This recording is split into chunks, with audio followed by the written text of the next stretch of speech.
First one. John went for a what option should I choose? Is it car ride or a bike ride? What does the story say? Bike ride. So John went for a bike ride. Second question. He rode around the what? What is it, block or is it circle? Block. Yeah. And third question. Then he met some boys or girls he knew from the school. What should be the option? Girls, right. Good job. Fourth question. They all rode to the, is it park or field to play? Where did he go?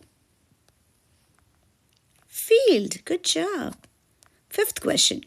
John had a great time playing what? Is it games or ball with his friends? What did he play? Question. Circle the correct answer. The first one.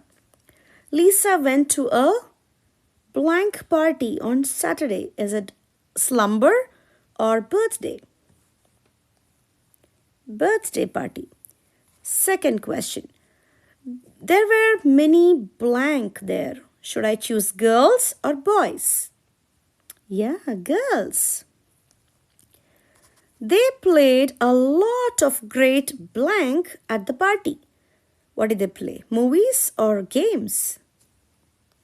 Games, yeah. Good job. Fourth question. Then they had blank. Did they have the lunch or dessert? Yep. Good job. Fifth question. All of the girls got blank as party favors. What did they get? Balloons. Where did Mary and her family go? Did they go to skiing or sledding? You need to go back, read and choose the right answer. Sledding. What did they bring? What did they each bring? Their own sled, their own skis. Their own sled. Good job. What did they do when they got to the hill? Had hot chocolate? Had a race?